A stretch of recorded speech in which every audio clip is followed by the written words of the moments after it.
방송에서 제공하는 투자 정보는 투자 판단에 대한 조언입니다. 방송에서 제공하는 주식의 가치, 가격 상승 및 가격 하락에 대해서는 방송사에서 보장하지 않습니다.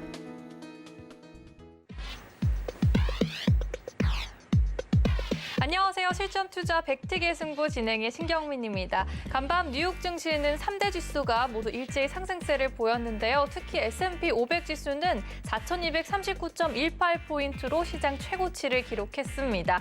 5월 소비자 물가지수가 예상치보다 높게 발표됐지만 시장은 오히려 인플레이션 우려를 떨쳐낸 것인데요. 기저효과로 물가지표가 높아질 수 있다는 점이 어느 정도 예상이 됐고 가파른 물가 상승의 원인 중 하나인 이 중고차 가격 상승률이 일시적일 거란 분석에 투자자들이 조금은 안도한 모습입니다. 다음 주에는 또 FOMC 회의가 기다리고 있죠. 잠시 후에 많은 정보 또 나눠드릴 테니까요. 끝까지 함께해 주시길 바랍니다. 또 조금 전에 출발한 뉴욕 증시 3대 지수는 현재 상승세를 보이고 있습니다. 저희 실전투자 팩트기의 승부 함께 하시면요. 실전투자 경험을 얻어가실 수 있으신데요. 샵 0082로 매수 혹은 매도 의견 보내주시면 마스터가 바로 진입해서 실전투자에 들어가게 됩니다. 수익을 보시면 5만 원 상품권까지 확보하실 수 있으니까요. 많은 참여 부탁드립니다. 또한 유튜브 통해서도 들어오실 수 있습니다. 서울 경제TV 검색하셔서 들어오시면요. 실시간 채팅 계속 진행하고 있습니다. 네, 그럼 저희 먼저 오늘 시장 상황부터 확인하고 갈 텐데요. 시장의 큰 그림 그려주실 해왕 해설위원님 오셨습니다. 위원님 안녕하세요. 네. 네, 오늘도 또 인사 부탁드립니다. 네. 안녕하세요. 해왕 해설입니다. 네, 간밤에 이제 전일도 상승을 했네요. 네. 네, 뭐 일단은 많은 얘기가 오고 가고 있지만은 지금 S&P는 신고점을 좀 갱신한 상태인데 네, 그렇죠. 나스닥 선물지수가 거의 신고점 직전이에요. 네. 네, 신고점에 대한 달성 가능성을 여기 출연하신 마스터분들께서 계속적으로 얘기를 해주셨는데 저희가 5월에는 사실 증시가 좀 안 좋았잖아요. 5월에는 좀 조정, 약조정에 대한 그때 인플레이션에 대한 문제가 있었고 네. 국채금리 급등 때문에 좀 문제가 있었는데 뭐 지금 제일 중요한 거는 미국 지표 발표 이후에 어떻게 보면은 다음 주 있을 내용이 너무 불보듯 뻔하다. 이 부분 때문에 증시 네. 상승세가 좀 이어가고 있습니다, 여러분들. 오늘 간단하게 뭐 다음 주 있을 FOMC 회의 미리 얘기하는 게 좀 좋을 것 같아요. 시청자분들 뭐 별거 없습니다. 예, 간단하고 어떻게 보면은 핵심만 톡톡 집어가지고 다음 주 FOMC 회의 자세하게 설명드리는 시간 가지도록 하겠습니다. 잘 부탁드립니다. 네, 어제에 이어서 오늘도 정확한 시세 분석 들어갈 예정입니다. 일단 오늘의 마스터님 또 영상으로 확인해 볼게요.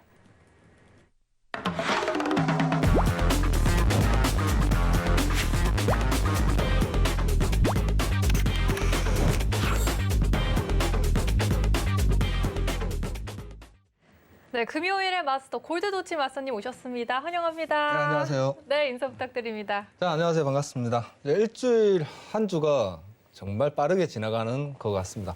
자, 여러분들 뵙고 싶어서 한 걸음에 달려왔습니다. 골드도치입니다. 반갑습니다. 네, 반갑습니다. 저희 오늘 골드도치님과 함께 시작해 볼 텐데요. 저희가 이제 트레이딩 뷰와 함께 본격적인 시세 분석 함께 들어가 보겠습니다. 일단 나스닥 흐름부터 확인해 보시죠. 나스닥은 현재 0.02% 하락한 13,959포인트 지나가고 있습니다. 오늘은 소폭 하락한 모양으로 시작하네요, 위원님. 전일 상승분이 좀 크긴 했는데 네. 일단은 미장 새벽 시장 때 이제 본격적인 장 움직이니까 그때 추세적인 부분 좀 체크해야 될 것 같아요. 네. 예, 사실 이제 좀 오늘 할 얘기가 이제 FOMC 미리 내다보는 건데 화면 보면서 한번 얘기 드리도록 하겠습니다. 네. 자, 다음 주 FOMC 테이퍼링 직접 언급 가능성 낮아 이렇게 좀 내용이 나왔네요. 테이퍼링에 대한 직접적으로 언급할 가능성이 굉장히 낮다. 자, 경제 성장률은 지금 미국이 모멘텀이 굉장히 좋긴 해요. 근데 지금 시장에서 좀 집중하고 있는 포인트가 뭐냐? 항상 이건데 출구 전략을 언제 하냐? 이게 핵심인 것 같아요, 사실. 자, 시청자분들 다시 한번 좀 생각을 해보는 게 좋을 것 같아요, 시청자분들하고. 자, 증시가 이 코로나19 이후에 올라왔던 모멘텀은 어떻게 보면은 과한 유동에 대한 공급이다. 공급 현상이다. 네. 근데 이제 출구 전략을 나간다는 것, 즉 페드 미국 중앙은행에서 채권 매입을 축소한다는 거는 유동성을 줄인다는 뜻이고 시장에 대한 그렇게 긍정적인 효과는 아닙니다. 조정이 좀 들어갈 가능성이 높아요. 자, 근데 최근에 이 시기가 언제 하냐 이거를 좀 집중하고 있는 상황이었는데 이제 미국에 대한 고용 지표가 발표가 나왔는데 지난주였죠. 네, 정확히 그렇죠. 지난주 금요일 지난주 낮게 나오고 금요일이었어요. 네. 이번 주 이제 소비자 물가 지수는 예상치에 좀 부합하는 수준 이 정도를 나타냈어요. 근데 시장 전체적인 분위기는 뭐 다음 주 페드 회의 불보듯 뻔하다 이런 내용이 나오고 있습니다. 자, 내용 한번 보도록 하겠습니다. 어떤 내용이죠? 자, 6월 FOMC 회의 네. 테이퍼링 공식화 어려움. 사실상 이제 어떻게 보면 미국에 대한 어떤 상황을 지켜보는 많은 사람들은 언제 이제 공식화하냐. 중앙은행에서 공식적으로 얘기를 해야 되거든요. 이제는 슬슬 꺼낼 때가 됐다 저 하면서. 네. 자, 내용 여기서 확대해서 보면은 연달아 비농업 고용이 컨센서스를 크게 하회한 수준으로 발표. 자, 테이퍼링 스케줄을 공식화하기 어려울 것으로 예상. 자, 우리가 사실 이렇게 결과가 다 드러났는데 다음 주는 어떻게 될 거야? 그 당일날 이렇게 봐봤자 의미가 없다는 거예요. 그러면은 비농업 고용 지수랑 지금 소비자 물가 지수가 나왔는데 다음 주 이게 어떻게 보면 최종 결정은 페드에서 하는데 이 페드 회의가 이미 결정이 지어진 겁니다. 이 수치로 인해서 이미 답이 나온 네, 거죠. 사실상 네. 파월은 최근 FOMC 의장, 미국 중앙은행 의장은 그 얘기를 했었죠. 사실 이제 아직까지는 좀 부양이 좀 지속해야 된다. 근데 시장에서 내다보고 있는 건 8월 그 공식화할 가능성이 굉장히 높고 8월에 이번 달 그리고 다음 달에 있을 어떤 회의에 대한 내용은 크게 다뤄지지 않을 가능성이 높다. 쉽게 얘기하면은 지금 현행 정책을 계속적으로 유지할 가능성이 높다. 네. 이렇게 시각이 바라보다 보니까 아무래도 소비자 물가지수 발표 그리고 고용지표 발표 이후에 계속적인 상승 랠리를 이어가고 있습니다. 6월에는 증시가 굉장히 좋다고 한 부분은 사실 이제 미국 중앙은행에서 어떻게 보면은 이 부분에 대한 큰 틀을 변경하지 않을 가능성이 높기 때문에 간단하죠, 여러분들. 자, 부양이 그대로 유지되는 조건이 한 달 더 늘어난다면은 추가적인 상승에 대한 여력이 있다는 거예요. 이 부분 이제 집중해서 얘기를 드릴 건데, 자, 좀 이따 골드 할 때는 제가 ECB 관련해서 얘기하겠지만은 지금 미증시에 대한 초점은 사실상 언제 나가냐, 언제 공식화하냐 이 부분 포커스에서 일단은 공식화하기 어려울 것으로 예상하는 바 시장이 선반영 중이다. 이렇게 좀 평가할 수 있을 것 같은데 오늘 마스터님과 좀 자세하게 나눌 얘기가 사실 지금 선반영이 되고 있는 과정인지 다음 주 목요일이죠. 한국 시간으로. 목요일 새벽에 있습니다. 수요일에서 넘어가는 저희 한국 시간으로 목요일 새벽에 FOMC 회의가 일정이 잡혀 있는데 네. 지금 모든 지표가 다 뜨니까 어떻게 보면은 지금 반영 중인 과정인가 이 부분이에요. 그러면은 이미 선반영이 된다면 실제로 회의 이후에는 좀 조정이 들어갈 수도 있는 거예요. 오히려 반대로. 네. 그렇기 때문에 그 부분 관련해서 자세하게 물어보도록 하겠습니다. 이상입니다.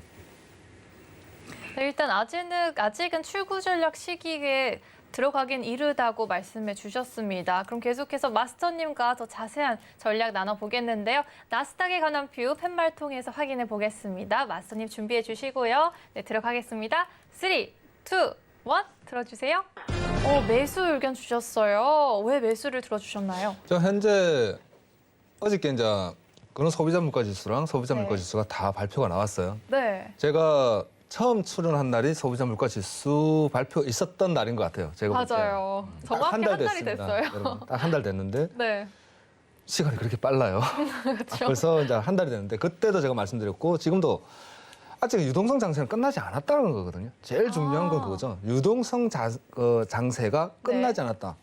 계속 좀 이어지고 있는 거죠. 이어지고 있다고 네. 봐야죠. 계속적으로 유지되고 있다라고 우리는 생각해야 되는 것이고 네. 지금 현재 여러분들 제일 먼저 모든 사람들이 될 생각은 금리예요. 금리를 올리겠느냐 안 올리겠느냐. 모두들 주목하고 주목하고 있습니다. 있죠. 네. 근데 우리가 가만히 앉아 생각해 보면 금리가 지금 뭐 올라가겠냐는 거죠. 안 올라가요. 아, 쉽게 올라가지 않을 것 그렇죠. 같아요. 뭐 올해 빨라야 올해 말일 것이고 내년 초 뭐 아니면 내후년을 생각하는 건데 금리를 생각할 필요는 없다는 거죠. 현재 부양책에 대한 FOMC가 지금 하고 있는 부양책을 줄이겠느냐 안 줄이겠느냐 그걸 얘기하고 있는 시점에서 네. 그 시점에서 테이퍼링을 하겠느냐 말겠느냐 그 단계일 뿐인데 이제 첫 단추도 안 잠갔는데 계속적인 금리 가지고 굉장히 공포심을 가질 필요는 없다는 거죠. 그러나 우리는 무섭다. 맞아요. 그게 네. 저희들의 마음이거든요. 그래도 그러나 우리는 무섭다죠. 그러니까 네. 거꾸로 생각해야 되지 않을까 생각해요. 모든 증시나 금융에 있어서 뭐 뉴스에 사고 뉴스에 팔잖아요. 그죠? 네. 소문에 사서 뉴스에 파는 시스템인데 현재 이것도 똑같이 우리는 봐야 되지 않겠느냐. 그래서 어저께 소비자 물가 지수가 근원 소비자 물가 지수는 그렇다 치고 소비자 물가 지수가 YOY 그러니까 작년 대비 5월 대비 5%예요. 5%. 네. 5%가 넘어가면 조금 이거는 진짜 깊게 생각해야 된다고 생각했는데 사실은 어저께 채권 금리가 1.76, 1.78 찍다가 1.65 찍다가 어저께 겁나게 1.47까지 빠졌단 말이에요. 상승으로 시작했다가 빠졌죠. 많이 네. 빠졌단 말이에요. 작년 3월 달 대비했을 때 올 3월 초에 1.3%대 시작해서 1.7% 올라갈 때 사람들이 그랬어요. 야, 채권 금리가 왜 이렇게 올라가냐고. 그러니까 또 이번에는 또 1.4%대까지 급락이라면 급락이죠. 빠지면서 사람들이 또 왜 이렇게 빠지냐고 또 걱정을 해요. 항상 걱정이에요. 우리는 항상 걱정입니다. 네. 올라가도 걱정이고 나스닥이 올라가도 걱정이고 네. 내려가도 걱정이고 항상 걱정인데 우리가 생각해야 되는 거죠. 테이퍼링을 그러니까 테이퍼링이라는 건 우리가 너무 겁을 먹고 있는 거지 뭐냐면은 돈을 안 풀겠다가 아니에요. 그죠? 돈을 안 풀겠다가 아니라 돈을 조금씩 줄여 나갈 거예요. 네. 그렇죠. 금리를 올리겠다는 얘기는 아직 하지도 않았어요. 제넛 장관이 한 말이 조금 우리가 깊게 생각해야 되는 거는 이번에 무슨 말을 했냐면 저번에 금리는 인상이 되어야 된다라고 발표를 했단 말이에요. 네. 대놓고. 그러면 그거는 무슨 얘기를 하는 건지 우리 생각 한번 해봐야 돼요. 이것을 패드를 압박하는 수단으로 쓰고 있는 뉘앙스인지 아니면 앨런이 한 말이 패드와 파월 의장과 백테이블 뒤에서 다 입을 맞추고 나서 시그널을 주고 있는 건지. 아, 공격인가 아니면 그렇죠? 이미 방어를 나누는 하라고 거다. 예측을 하는 네. 것인지. 그래서 네. 우리나라도 지금 금리에 대해서 먼저 선반영하겠다고 얘기하고 있는 것처럼 네. 왜냐하면 버냉키 의장일 때 2013년도죠. 그 당시에 뜬금없이 얘기했단 말이에요. 터뜨렸었죠. 테이퍼링 할 겁니다. 헬기에서 돈을 뿌리다가 갑자기 우리 테이퍼링 할 거예요. 돈 줄일 거야 하니까 발작을 했단 말이에요. 신흥국에서. 이번에는 그렇지 않겠다는 거죠. 왜? 우리는 경험이 있어. 우리는 이미 경험이 있기 때문에 테이퍼링에도 발작을 일으키지 않게 완화적으로 천천히 가겠다는 걸 지금 계속 얘기를 하고 있는 거예요. 일부러 약간 그렇죠. 그 언급을 하는 거라고. 언급을 보시면 계속 되죠. 던져주고 신호를 던져주고 준비하세요. 신흥국들 준비하세요. 그리고 뭘 얘기한다? 레버리지 올린 사람들 준비하라는 거죠. 증시는 그거잖아요. 지금은 제일 고민하고 있는 게 네. 증시에서 우리가 고민하고 있는 거는 발작을 신흥국 발작이냐 아니면 레버리지가 높기 때문에 금융에서의 문제가 생기겠느냐를 지금 걱정하는 것이지 뭐 테이퍼링을 좀 줄인다고 해서 우리는 당장 우리한테 문제되는 건 없어요. 단지 우리는 금융을 하다 보니까 테이퍼링 한다는 것에서 공포가 오고 있는 거란 말이에요. 네. 우리는 솔직히 안 공포스럽잖아요. 빠지면 빠지는 데 보면 되는데 레버리지 높은 사람이 문제는 거죠. 뭐 아킬레스건이라 그러면 딱 두 가지잖아요. 신흥국과 레버리지 높은 사람들이 파동이 어떻게 치겠느냐. 그게 어떻게 오겠느냐. 그걸 생각하는 그 부분인데 지금 현재 근원 소비자 물가 지수가 발표가 나오고 채권 금리가 빠짐으로 해서 우리는 뭘 봤다? 지수가 상방으로 급등을 치는 걸 봤단 말이에요. 그렇다면 우리는 아직까지는 전체 시장은 아직까지는 유동성 장세가 끝나지 않았다. 그러면서 어저께 S&P 500이 신고가를 쳤단 말이에요. 네, 맞아요. 네, 그게 조금 우리가 봤을 때는 좀 깊게 생각해야 되고 아직까지는 너무 그렇게 공포까지는 느끼지 마. 제가 항상 얘기하잖아요. 공포를 느끼지 마세요. 아직은 아닙니다. 이걸 알려고 그러면 6월 FOMC에서 해외를 나오고 정작 딱 중요하게 생각해야 되는 건 해설위원장도 얘기하시다시피 네. 8월 달 잭슨홀에서 발표가 있겠느냐. 그것만 주의를 하면 되지. 지금은 크게 뭐 다들 급하게 빠지는 걸 겁을 내는 것이지 그런 네. 장세는 나오지 않을 것이다라고 생각을 하고 있고 아직까지 유지가 될 것이다. 유동성 장세는 조금 더 유지될 것이고. 네, 일단 사서 걱정할 필요는 없다고 짚어주셨어요. 네, 그렇게는 생각하고 있고 그래서 오늘도 네. 우리는 나스닥은 상방으로 올라갈 것이다라고 저는 지금 분석을 하고 있습니다. 아, 그럼 매수 관점으로 일단 매수값을 어떻게 짚어주시면 될까요? 지금 현재 현 포인트에서 15분 차트 잠깐 볼게요. 15분 차트가 지금 60분 차트, 제가 설명을 드렸죠. 60분 차트라 그러면 캔들 하나가 60분 동안 움직이는 크기예요. 크기를 제가 60분, 지금 현재 양봉으로 오늘 우리가 관점을 딱 가져야 되는 거는 14,000포인트를 넘어가겠냐는 겁니다. 아, 14,000포인트요? 14,000포인트를 넘어가느냐 안 넘어가느냐에 대한 관점을 가지는 것이 제일 중요하다. 14,000포인트를 넘어간다 그러면 네. 계속적인 우상향을 칠 것이고 일봉상 현재 가파른 상승세를 유지하고 있고 신고가가 14,064예요. 이게 이번 주, 그러니까 오늘이죠. 네. 오늘 신고가를 치겠느냐를 우리는 좀 유심히 봐야 되지. 아, 현재 일봉이 좀 덧지라고 하는 거란 말이에요. 위 매수세와 매도세가 격렬하게 싸우고 있다. 그래서 오늘 하루 종일 행보를 쳤죠. 행보에서 움직임이 없었다는 거거든요. 네. 그래서 오늘은 미장에서 현재 새벽장까지 이어졌을 때 여러분들이 지켜봐야 되는 거는 14,600에서 어저께 S&P 500이 신고점을 쳤듯이 오늘 기술주의 매수세가 들어와서 우리가 신고점을 치겠느냐 안 치겠느냐, 신고점을 넘어가겠느냐 안 넘어가겠느냐에 대한 관점으로 매수만 보는 게 유리하다라고 보고 있습니다. 알겠습니다. 신고점을 넘어가는지 일단 주목해 보실 필요가 있겠고요. 아까 말씀하셨습니다. 유동성 장세가 현재로서는 이어지고 있다고 알려주셨는데 해설위원님 더 덧붙여 주실 말씀 있으신가요? 네, 일단은 지금 이제 자세하게 좀 정리를 해주셨는데 네. 지금 유튜브 채팅창에 이제 한국금리 관련해 갖고 좀 얘기가 나오는데 지금 일단은 화면 보면서 좀 얘기를 하도록 할게요. 자, 미국에서 사실 이제 FOMC가 기준금리 인상에 대한 계획을 23년도 이후로 좀 잡고 있어요. 롱텀을. 금리는 사실상 여러분들 시장을 판단할 때 제일 중요한 게 뭐냐면 금리 인상은요, 재료를 다 뿌려요. 이미. 재료를 뿌린다. 무슨 뜻이냐? 충분히 예측 가능하다는 겁니다. 아, 금리 인상이 시작될 때쯤에는 이미 다 확실히 알고 있을 상황이다. 왜냐면요, 중앙은행의 역할은요, 기준금리 인상에 대해서 이제 중앙은행의 역할이 뭐예요? 시중은행의 어떤 기준금리를 정함으로써 플러스 알파윤에서 이제 어떤 적절한 이제 가상금리에 대한 플러스를 알파해서 금리에 대한 적절한 수준을 유지하고 유동성 공급하고 축소하는 역할이에요. 네. 굉장히 간접적인 형태란 말이죠. 자, 금리 인상이라는 거는 사실 어떻게 보면은 시장 반영에 크게 영향을 끼치지 않습니다. 실제로 금리 인상을 한다고 해서 시장이 그날 막 요동치고 이러지 않아요. 네. 왜 그러냐면 중앙은행은요, 여러분들이 아셔야 되는 게 중앙은행은 그렇게 갑작스럽게 발표하지 않습니다. 자, 한국 지금 은행이 이번 달 금통위에서 이제 질문보다는 금리 인상 못한다 이런 얘기가 나와가지고 정확하게 잡아드리고 싶은데 이번 달 금통위가 열렸었죠, 여러분들. 금통위에서 재료를 뿌렸습니다, 이미. 기준금리 인상에 대한 가능성. 자, 지금 내용 한번 보면서 가도록 할게요. 자, 올해 4분기 우리나라는 4분기 이제 기준금리 인상에 대한 개시 가능성 이미 시사하고 있어요. 이번 달 금통위에서 발표가 나왔기 때문이에요. 이만큼 6개월 뒤, 올해 연말이죠. 4분기면 6개월 뒤지만은 미리 재료를 다 뿌려놓습니다. 그 가능성을 시사하고. 지금 모든 어떤 증권사 리포트라든가 그런 부분은 한국은행이 야, 원래는 내년 정도 좀 예상을 했는데 야, 이거 빠르게 하겠구나. 올해 4분기에 금리 인상 가능성 확대 폭이 열렸다. 이렇게 판단하고 있어요. 자, 그럼 무슨 뜻이냐? 1번. 자, 한국은 미국보다 선제적으로 대응을 하고 있다는 겁니다. 선제적으로 대응을 하고 있다는 거고. 두 번째는 뭐예요? 여러분들? 두 번째는 금리 인상 전에 미리 재료 다 뿌린다는 겁니다. 자, 이 출구 전략에 대해서 골드도치 마스터님께서 얘기하신 게, 자, 테이퍼링이 뭐예요? 채권 매입 축소죠. 채권 사는 거를 한 달에 1,200억 달러씩 사고 있는데 우리나라는 채권 매입을 하고 있지 않아요.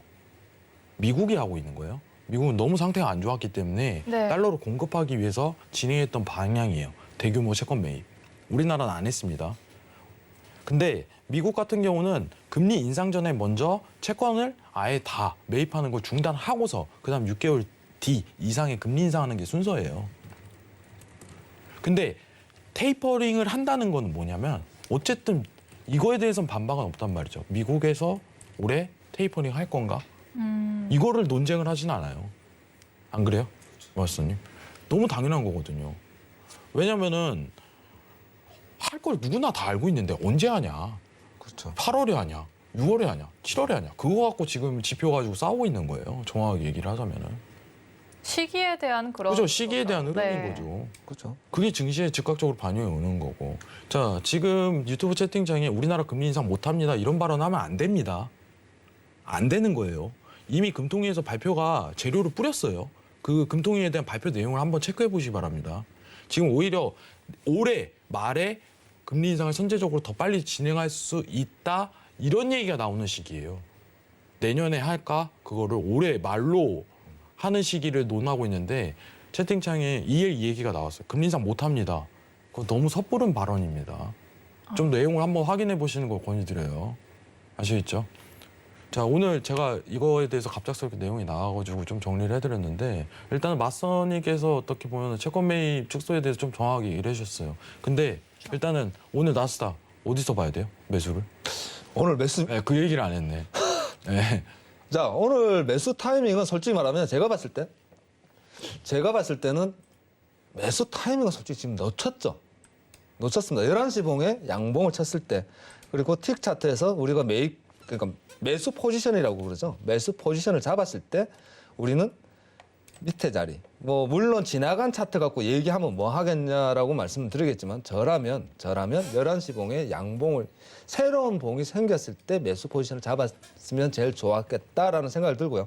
그리고 나서 현재 13,986포인트가 넘어간다면 지지를 받아준다면 돌파하고 눌림을 줬을 때 요 추세 지지 라인이 있죠. 요 추세 라인이 돌파가 나왔다 안착이 된다 그러면 그 자리에서 한번 다시 추격으로 따라 들어가는 포지션을 잡아주시는 게 좋아 보인다라고 생각이 듭니다.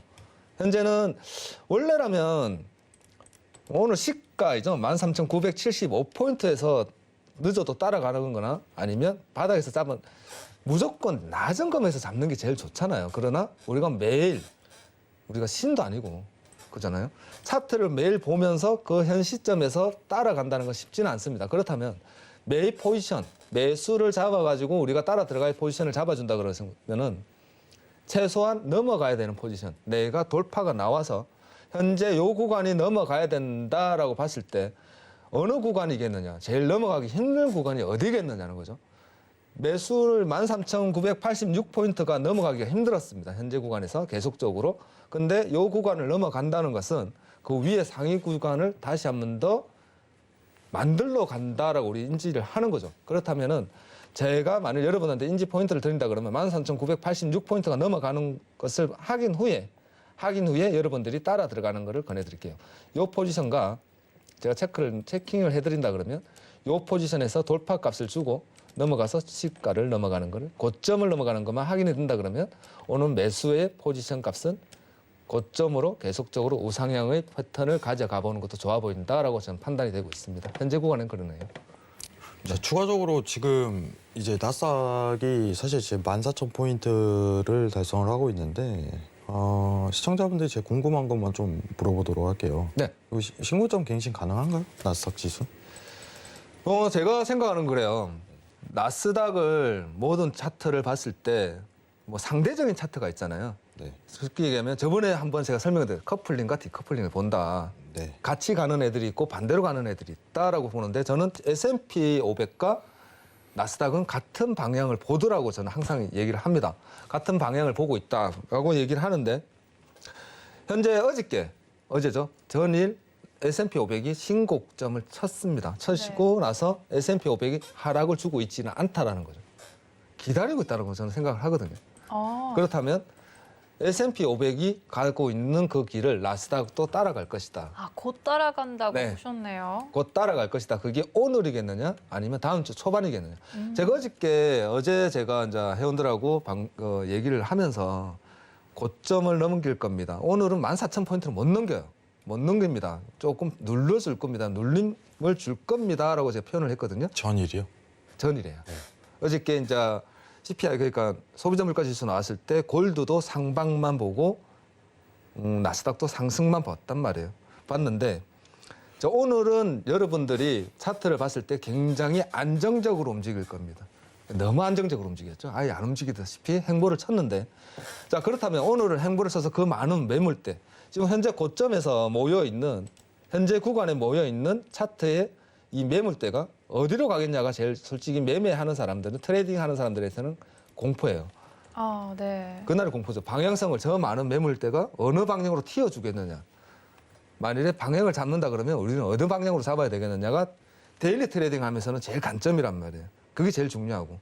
그렇다면 한 방향을 잡아야 될 거 아니에요. 올라갈 수도 있고 내려갈 수도 있습니다. 그거는 누구나 하는 말이고, 우리가 올라간다면 어느 조건을 봐야 되겠느냐는 거죠.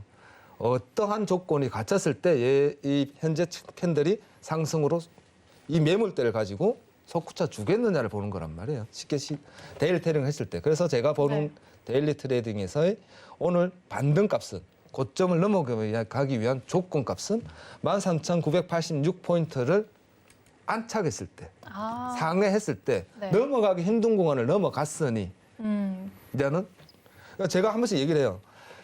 포지션을 가졌는데 역사적으로 지금 뭐 틱 차트, 그러니까 거래량 차트, 그러니까 짧은 구간을 보는 거지만, 만일 현재 차트가 일봉이나 아니면 주봉이다, 역사적으로 길었다는 거죠. 근데 이 구간을 넘겼습니다. 넘겼으면 그 누구라도 따라 들어갈 수 있어야 된다는 거죠. 매수의 네. 타이밍이네요. 타이밍이죠. 이제는 넘어갔으니 손실이 나더라도 따라 붙어야 된다는 부분이죠. 아, 트레이딩 한다는 사람들은 누구나 그 정도의 기본자 스프레드를 갖고 있는 거죠. 네. 요 구간을 넘어간다면 나는 무조건 따라갈 거야. 손실이 나더라도. 그런 구간이 지금 오늘 여러분들 트레이딩 관점에서 봤을 때는 13,986포인트라고 저는 보여지거든요. 물론 여러분들이 바닥에서 밑에 점에서 잡고 올라와서 돌파하는지를 기다린다면 정말 마음 편한데, 우리는 그렇게 잡을 능력이 다들 있는 건 아니니까. 만일에 여러분들이 관점을 가지고 본다 그러면 13,986포인트를 돌파하고 안착했을 때 따라 들어가서 돌파로 다시 상승값을 보는 게 제일 안정적인 매매 트레이딩이다라고 보여주고 있습니다. 13,986포인트 네. 잘 유의하시면서, 만약 그 시점을 탁 넘으면은 이제 매수 관점으로 이제 모두가 들어가도 된다, 안심하고 돌아가도 된다, 이렇게 말씀. 안심하면 안 되죠. 아, 완벽한 안심은 그렇죠. 아니지만, 모든 것은 네. 모든 매매는 가능성을 열고 들어가도 된다. 승부값이죠. 승률을 올라갔으면 이 현재 가격이 더 상승을 주겠느냐, 아, 아니면 하락을 주겠느냐, 퍼센테이지를 나눴을 때 네. 몇 프로, 50% 이상의 확률이 있겠느냐, 50% 이하의 확률이 있겠느냐를 보는 것인데, 네. 제가 봤을 때 저 관점 지금도 못 넘기고 있잖아요. 이것도 지금 현재도 못 넘기고 있는 이 관점에서, 이 관점에서 13,986포인트를 넘어간다는 거죠. 강한 힘을 줬다는 거죠. 끌어올렸다는 거거든요. 그렇다면 추세가 위로 올라가겠다는 거죠. 아, 그렇게 트레이딩을 잡아보시는 게 중요하다. 현재 관점에서는 위아래 알 수가 없잖아요. 그죠. 지금 현재 자리에서 지금 매매를 못 들어간다는 거죠. 지금 현재 자리에서 매매하라 그러면, 만일 제가 지금 매매를 저보고 하라 그러면 저는 한마디 할 것 같아요. 나는 안 할 건데. 항상 얘기하지만 저는 안 할랍니다. 마스터님도 네. 조심하시는 그런 구간이 있는 그렇죠. 거군요. 네. 안 해야죠. 안 할 줄도 알아야 되는 거예요. 지금은 안 하고 관망을 하되, 밑에서 잡고 있는 사람들의 약간 롱 포지션을 갖고 가시는 분들의 확장값, 돌파값을 기다리는 구간이고, 네. 그 기다리는 구간이 제가 봤을 때 13,986포인트라는 것이고, 13,986포인트가 넘어갔을 때 추세가 터져주지 않겠느냐고 표현을 합니다. 그래서 제가 여러분들 관점에서 봤을 때는 13,986이 넘어갔을 때 한번 손절이 나더라도 한번 자신 있게 붙어보는 것도 좋아 보인다라고 저는 판단하고 있어요. 알겠습니다. 또 나스닥 차트 포인트까지 알려주면서 자세하게 분석해 주셨는데, 저희 댓글에도 금리 관련해서 또 질문도 들어오고 했어요. 해설위원님, 금리 관련해서 좀 추가적으로 해주실 말씀 있으신가요? 네, 금리 관련해서 지금 내용 한 번 더 보면서 얘기를 하도록 할게요. 네. 자, 오늘 이주열 한국은행 총재가 11일 그 연내 기준금리 인상을 강도 높게 예고를 했습니다. 연내하는데 미리 발표해요. 그죠? 이렇게 6개월 전에. 그죠. 네. 미리 재료를 뿌린다는 거예요. 왜 갑작스럽게 금리 인상을 할 수는 없어요. 근데 지금 정권 교체 시기랑 맞물려서 뭐 금리 인상을 못 한다 이런 얘기를 하는데, 네. 지금 시장이요, 금리 인상을 안 하면 안 되는 시장이에요. 오히려 독이 되는 시장입니다. 왜죠?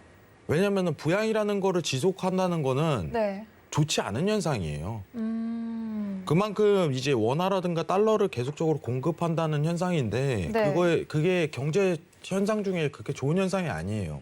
경제가 어느 정도 회복 국면에 들어가면요.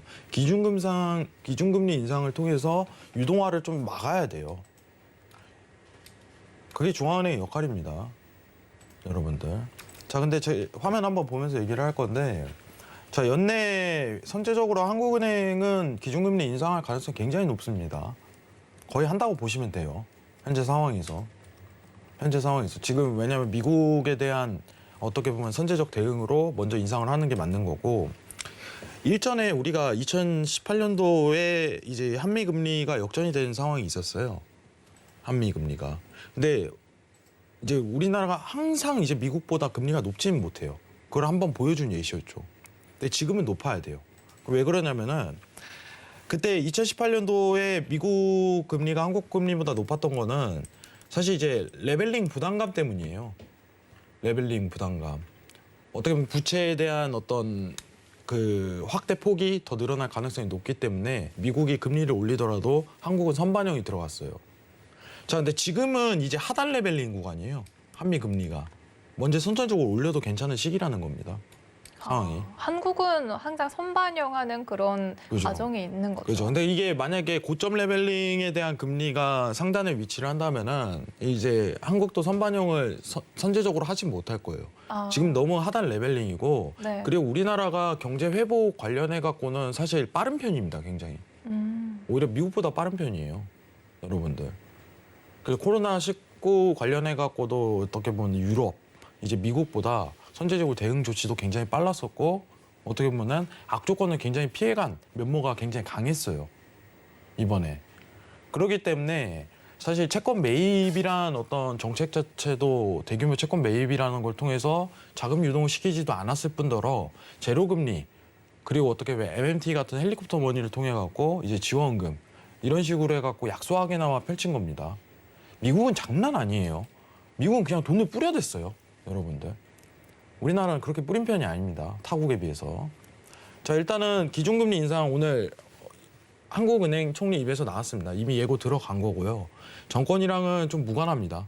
왜냐하면 경제 회복 국면이기 때문에 올릴 때 올려줘야 돼요. 상황이. 이건 가능성이 굉장히 높은 시사고 이미 한다는 걸 대대적으로 엄포한 거예요. 지금 리포트라든가 외신 기사를 좀 더 체크를 해보시면은 오히려 안 할 가능성이 거의 낮다는 걸 시사하기 때문에 이 부분은 시청자분들 꼭 참고하시기 바라겠습니다. 이상입니다.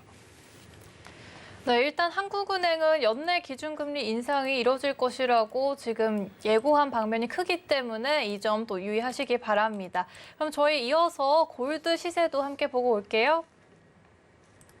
골드는 현재 0.7% 빠진 1,883포인트 지나가고 있습니다. 어제와는 좀 다른 분위기예요, 해설위원님.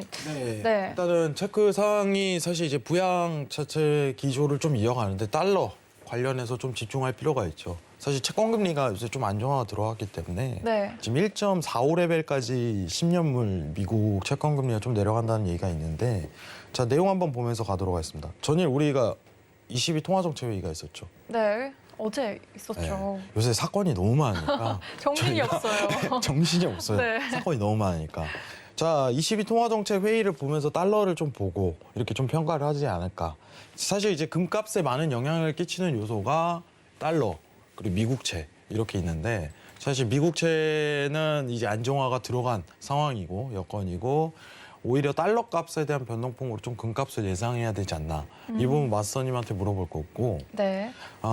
지금 달러가 하방권이 굉장히 많이 드러난 상황에서 ECB가 오히려 부양에 대한 지속성을 너무 강조했어요. ECB는 한마디로 얘기해서 테이퍼링 아직 멀었어 이거예요. 예상된 흐름이었나요? 그거는 이제 예측을 한 거죠.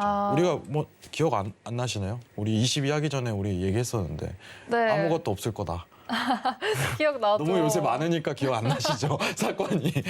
아무튼 22는 가만히 있었습니다. 부양에 대한 기조를 계속적으로 유지한다. 오히려 네. 이거는 어떻게 보면 달러에 대한 지금 반등값을 좀 예고하는 그 상황이 아닌가. 그래서 지금 22 통화 정책 때문에 달러가 하방으로 추세 가다가 다소 꺾인 모습을 보이고 있어요. 이 부분 관련해서 과연 골드 트레이딩 할 때 어떤 관점으로 봐야 되는지 마스터님과 자세하게 얘기 나누도록 하겠습니다. 이상입니다. 네, 저희는 이제 달러에 주목해볼 필요가 있겠습니다. 우선 저희 그러면 골드 관련해서 어떤 전략 제시해 주실지 팻말 통해 확인해 보겠습니다. 마스님 준비해 주시고요. 3, 2, 1 들어주세요. 매수로 연이어서 들어주셨네요. 왜 매수를 선택하신 거죠? 지금 현재 지금 당장 올라간다는 건 아니에요.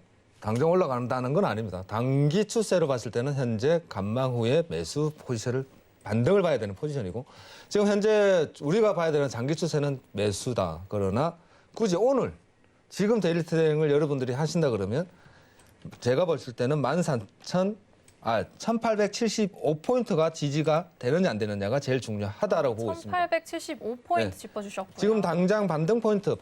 그러니까 오늘 여러분들이 데일리 트레이딩을 하면서 현재 구간은 눌리고 있습니다. 이미 빠지고 있는데 여러분 빠지고 있으니 매도입니다라는 건 의미가 없죠. 누가 봐도 네. 내려가고 있습니다. 제가 봐도 내려가고 있고 여러분들이 봐도 내려가고 있습니다. 현재 구간에서 이 골드 추세가 꺾여서 여러분들이 데일리 트레이딩을 하겠다 그러면 굳이 지금 현재 구간에서 여러분들이 딱 현재 포인트를 한번 잡아보겠다라고 말씀하신다 그러면 현재 구간이죠. 현재 구간의 값에서 3포인트 값 82포인트, 1882포인트와 1882포인트가 무너지는 1875포인트 값에서 반등 매수를 보는 걸 제가 권해드리고요. 그러나 현재 골드가 왜 빠지냐고 여러분들이 생각하신다 그러면 달러가 반등을 치고 있어요. 달러가 약반등을 치고 있어요. 네. 골드와 달러는 조금 사이가 많이 안 좋다고 제가 말씀드려요. 항상 사이가 좋지 않습니다. 왜냐하면 골드가 너무 강세를 가지게 되면 달러가 그 위치가 약해져요. 그거는 뭘 얘기하냐 그러면 그거를 역사적으로 왜 그렇습니까 물어본다면 근본위까지 넘어가야 되기 때문에 너무 길고요. 네. 근본위제 뭐 어떻고 저떻고 제가 설명을 드려야 됩니다. 그러면 방송 끝나요. 그건 안 되고 달러가 강세를 가지고 달러가 힘을 가지려면 골드가 힘이 약해야 된다고 미국에서는 연준에서 생각을 한단 말이에요. 그럼 우리도 당연히 그렇게 생각을 하고 그죠? 그렇다면 골드를 누르기 위해서 달러가 계속 압박을 가할 것이다. 달러가 올라가기 때문에 골드가 내려간다고 표현을 해요. 그래서 항상 트레이딩 할 때 디커플 반대 포지션을 봐야 되는 것을 달러와 골드를 본단 말이에요. 그리고 달러는 또 뭘 가지고 또 얘기할 수 있느냐? 원유도 얘기를 하죠. 달러가 싸니까 골드가 올라갑니다라고 표현을 한단 말이에요. 왜? 오일은 뭘로 사느냐? 지금은 중국에서 중국 위안화 가지고도 사는 경우가 있었어요. 저번에 아시죠? 그러나 보통 오일 가격은 달러로 측정을 합니다. 달러가 싸야지 오일이 싸게 사죠. 그렇죠. 그렇기 때문에 골드하고 오일은 달러의 영향을 많이 받는다라고 저는 항상 말씀을 드려요. 그렇다면 현재 달러가 제가 그 차트를 한번 확인해 봤거든요. 골드가 갑자기 많이 빠지길래 달러가 왜 그러냐 봤더니 일봉상 양봉을 치고 지금 반등을 주고 있어요. 그죠? 그러면 아까 해설위원님이 말씀하신 것처럼 유로화가 약세로 유지를 하고 달러가 강세를 가고 있다. 그러면 골드는 당연히 약세를 따라간다. 그렇기 때문에 트레이딩을 한다 그러면 현재는 매도세가 강하다죠. 그러나 현재 장기적인 추세에서 봤을 때는 이 달러가 반등이 약반등이냐 강반등이냐 정말 트레이딩을 했을 때 잠깐 반등을 치는 것이냐 아니면 변곡을 주고 있는 것이냐는 아직은 알 수가 없다예요. 사실은 캔들 하나 양봉 쳤다고 하루 일봉 캔들이죠. 일봉 캔들 하나가 반등을 쳤다고 해서 트렌드가 바뀌겠느냐는 거죠. 바뀌지 않을 것이다. 달러가 반등을 치고 골드가 약 눌림을 주고 있다. 우리는 인지를 해야 되고 그래서 현재 반등의 눌림이 현재 골드가 빠지고 있는 것이 약 눌림인지 아니면 변곡 포지션이라고 그러죠. 변곡이라고 그러는 것은 현재 골드와 달러가 방향성을 바꿨다는 거예요. 트렌드가 바뀌었다. 추세가 바뀌었다고 확인하려면 최소한 달러는 이 추세가 돌파가 나와야 된다라고 저는 보고 있습니다. 그래서 오늘은 아니다. 오늘은 눌림을 줄 수 있기 때문에 여러분들 아직까지 골드 트렌드는 추세는 상방으로 이어질 것이다라고 보고 있고 살짝 아직까지는 눌림을 주고 있다. 그러나 1870포인트가 만약에 75포인트가 무너지는 하락값을 더 준다. 거기서 전 저점에 하락값을 더 무너뜨린다라고 본다 그러면 1871포인트, 1870포인트가 무너졌다. 어떤 그림이 나와줘야 되느냐. 현재 구간에서 여러분들이 매수를 보되 무너져서 이런 모양의 추세가 나온다 그러면 달러의 강세는 유지될 것이고 골드의 추세는 하락으로 매도를 보는 것이 맞다라고 보고 있습니다. 그러나 당장 오늘 아직은 매수의 관점에서 보는 게 더 좋아 보인다라고 저는 판단하고 있습니다. 이상입니다. 네, 현재 달러가 약반등하고 있기 때문에 골드는 빠지고 있는 추세기는 합니다. 근데 저희가 이어서 이제 오일도 잠시 후에 넘어갈 텐데 지금 시간이 조금 부족합니다. 그래서 오늘은 정말 아쉽지만 실전 투자는 다음 주 월요일부터 다시 계속할 거니까요. 오늘 신청해 주신 분들 월요일도 다시 신청해 주시길 바라고요. 해설위원님 또 이어서 저희 질문 준비하고 계셨다고 네. 생각이 듭니다. 자, 그러면은 지금 어쨌든 제가 달러 차트를 지금 같이 보고 있는데 저도 네. 사실 시장에서 제일 무서운 게 이거란 말이죠. 네. 자, 여러분들이랑 좀 같이 얘기하면서 해야 되는데, 자, 정확하게 이제 미국에서 주봉으로 좀 봐야 될 것 같아요. 주봉으로. 자, 이게 미국에 대한 2008년부터 차트를 좀 같이 보면은, 자, 지금 차트입니다. 자, 여기 왼쪽에 보면은 도치님 이거 화면 보이시죠? 지금 화면. 네. 네, 2013년도에 어떻게 보면은 여기 달러가 초강세가 나왔던 게 이제 미국 쪽의 테이퍼링이란 말이죠. 네. 그죠? 여기가 이제 유로의 테이퍼링이 이제 2017년도 발표 이후 네. 이렇게 볼 수 있는데, 자, 만약에 유로존은 가만히 있어요. 네. 근데 미국이 이번에 잭슨 홀 8월에서 채권 매입에 대한 축소 가능성을 딱 시사하는 순간 달러가 강세가 나올 텐데, 이런 가능성이 굉장히 시사되잖아요. 그렇죠. 그럼 그때 골드를 매도를 중점적으로 봐야 되는 게 맞는 건지 그때는. 저 시청자분들이 네. 조금 말이 이해가 잘 안 갈 거예요. 네. 테이퍼링을 한다 그러는데 왜 달러가 강세가 나오는지, 골드는 또 왜 빠진다고 얘기하는지. 테이퍼링이라는 것은 양적 완화를 줄여나가는 거고, 금리 인상은 돈에 흡수된 걸 긴축을 한다는 거죠. 그죠. 그죠? 테이퍼링이라는 거는 내가 100원씩 주던 것을 90원, 80원씩 줄여나가면서 마무리하겠다는 거예요. 용돈 안 주겠다는 거예요. 다 컸으니까. 그잖아요. 네, 용돈으로 말씀해 주시니까. 표현을 하자 그러면, 제일 쉽게 네. 표현하자 그러면, 애를 키우는데 애가 아파서 용돈을 줬단 말이에요. 1,000원씩 주던 걸 900원, 800원 주다가 성인이 됐으니까 이제 다 컸으니까 안 아프니까 용돈을 줄이겠다는 거고, 네. 긴축이라는 것은 내가 컸으니 용돈 달라는 거예요. 돈을 빼오겠다는 거죠. 풀어져 있는 돈을 흡수하겠다는 거예요. 그러면 아까 저번에도 한번 말씀드렸어요. 금리 인상하게 되면 우리나라에서는 1%만 금리 인상이 올라간다 그래도 지금 현재 1,700조 원 가까이가 풀려있단 말이에요. 가계대출로. 그러면 1%면 1,017조예요. 연 17조의 가계에서 쓸 수 있는 돈이 이자로 원리금으로 흡수를 하겠다는 거죠. 그러면 시장에 깔려있는 유동성 장세를 다 땡겨오고 있다는 거예요. 그러면은 금리가 땡겨온다는 거는 테이퍼링과 금리 인상을 따로 놓고 얘기해야 되는 거예요. 우리는 골드 가지고 얘기하려면 현재 테이퍼링을 한다 그래서 골드가 하락세를 주지는 않을 거라고 보고 있습니다. 아, 오히려 그러면은 금리 인상을 긴축을 한다 그러면 그때 가서는 한번 생각해 볼 수 있겠으나 아직까지는 유동성 장세에 따라 갈 수가 있다. 아, 저는 그렇게 판단을 하고 있어요. 그래서 제가 말씀드리기는 그때 골드를 제가 말씀드렸을 때 골드는 계속적으로 우상향을 갈 거다. 왜? 원자재는 계속 올라가야 된다는 거거든요. 골드는 골드만의 가치가 있겠지만 원자재로서의 가치도 생각을 해야 된다는 거거든요. 아, 왜냐하면 유동성 장세가 끝나고 나면 그 다음 장세가 나오는 게 실적 장세예요. 실적 장세. 그러면 회사는 투자를 해서 그거를 돈을 키워 나가야 되고, 골드가 들어가는 골드가 자재로 봤을 때도 많이 들어간단 말이에요. 하다못해 여러분들이 가지고 있는 휴대폰에도 골드가 다 들어가 있어요. 소비는 계속 해야 되고, 한정되어 있는 골드가 가격이 하락을 줄 것이다. 근본이제 때 얘기고, 지금은 두 가지 분류를 얘기를 해야 된다는 거죠. 골드는 원자재로서도 한번 여러분들이 판단을 한번 가져보시라. 저는 그렇게 판단을 얘기하거든요, 항상. 그럼 결론만 좀 정리를 하자면은 뭐 테이퍼링만 가지고 금값을 좀 평가하기보다 대외적인 걸 추가적으로 봐야 되기 때문에. 그렇죠. 예, 대외적인 부분이 더 많기 때문에. 아직까지. 하락에 대한 부분을 좀 초점 맞추기 굉장히 어렵다. 이렇게 그러니까 평가할 수 있을 것 같아요. 테이퍼링 한다 그러면 골드가 급락이 나올 거라고 생각을 하시는 분들이 많아요. 골드 가격이 폭락할 것이다. 이렇게 얘기하시는 분들, 그건 틀린 얘기입니다, 여러분. 골드가 안전자산이라는 개념도 있어요, 사실은. 네. 근데 이번에 팬데믹 이후, 팬데믹 때 안전자산으로서 역할을 못 했어요. 그 금 유동 자산이 다 코인으로 넘어갔던 거죠. 그렇기 때문에 자산으로서 이제 역할을 못 했던 것이고 현재는 골드가 아직까지는 안전자산으로 역할을 한단 말이에요. 집에 가면. 근데 한정되어 있는 부분에서 테이퍼링을 시사한다고 해서 골드가 많이 빠질 것이다. 아니죠.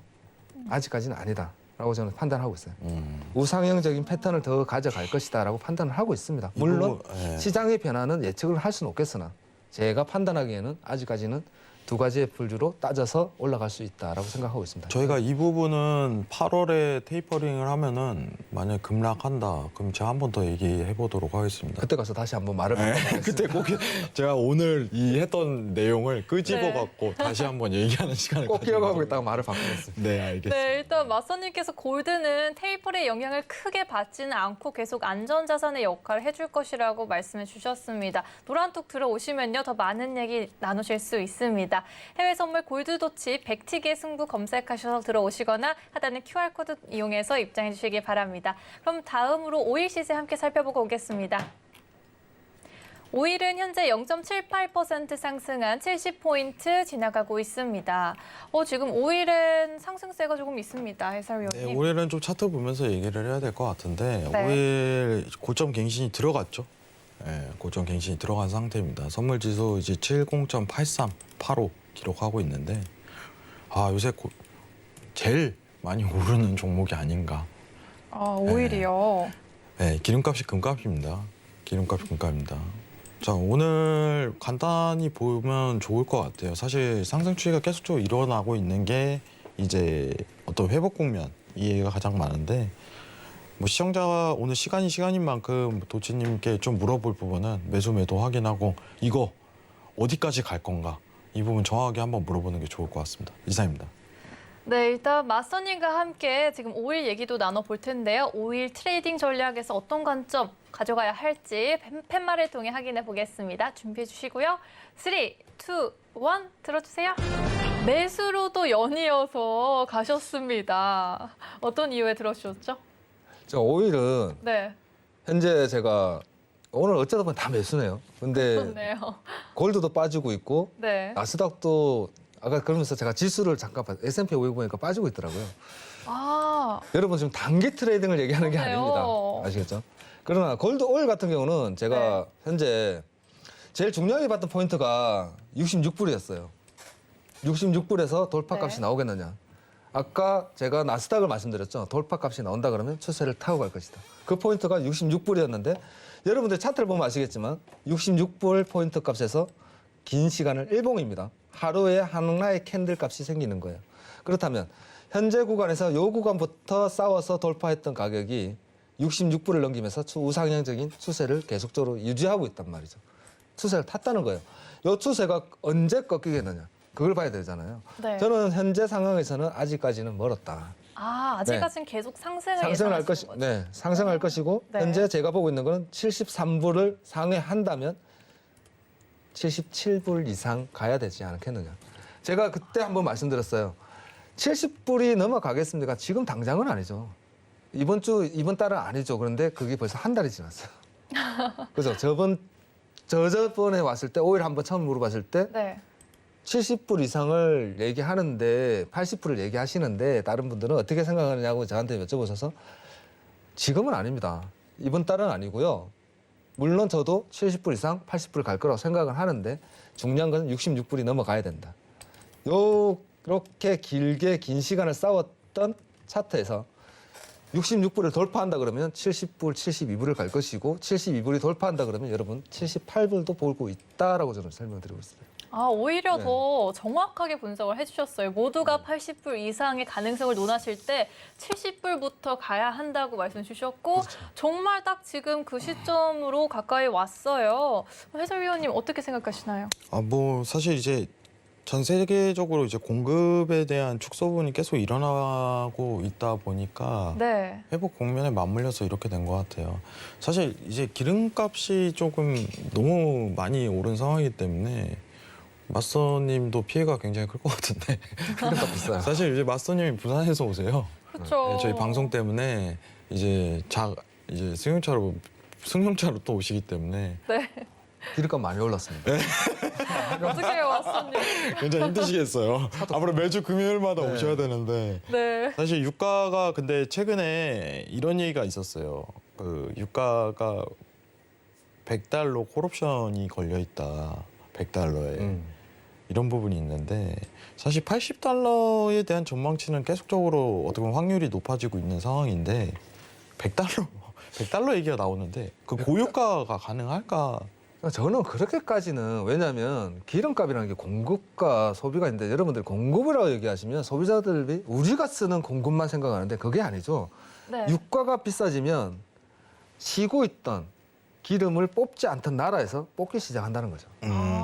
쉽게 얘기해서 오펙에서 증산한다. 그렇죠. 아, 그러면은 공급이 더 네. 많아지겠죠. 아. 증산이 많아지면 공급자가 많으면 소비와 공급이잖아요. 네. 모든 시장은 팔겠다고 하는 사람이 많아지고 사겠다는 사람이 작아지면 가격이 내려가야죠.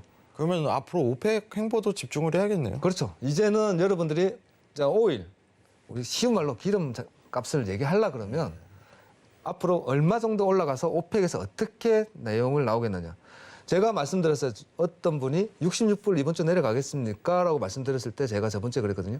이번 주 오펙의 그러니까 지표 발표가 수요일이었잖아요. 수요일 날 한 번 빠질 겁니다, 여러분. 오늘 빠진다 그러면 주봉이 움직일 것인데 66불까지는 힘들 것인데 최대한 60불 이하로 70불 이하로 한 번 빠질 거예요. 근데 어제도 보니까 기름이 한 번 왕창 빠졌다가 68불 갔다가 네. 급락을 줬다가 반등을 쳤더라고요. 이 급락에 대한 우리가 시그널을 뭘로 봐야 되냐면 급락을 줬다는 건 밑에 있던 매물대를 한 번 다 잡고 다시 집어 끌고 올렸다는 거죠. 어저께도. 네. 그렇다면 계속적인 우상향이 아직도 연출되고 우리가 봐야 되는 건 72불, 73불.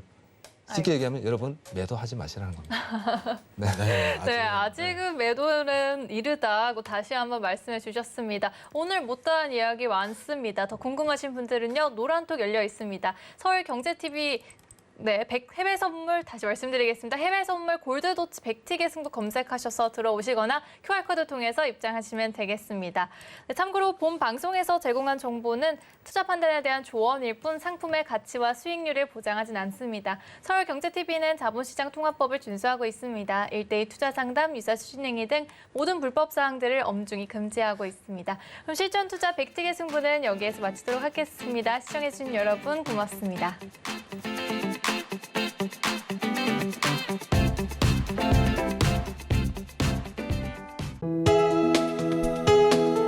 본 방송에서 제공하는 투자 정보는 투자 판단에 대한 조언입니다. 방송에서 제공하는 주식의 가치, 가격 상승 및 가격 하락에 대해서는 방송사에서 보장하지 않습니다.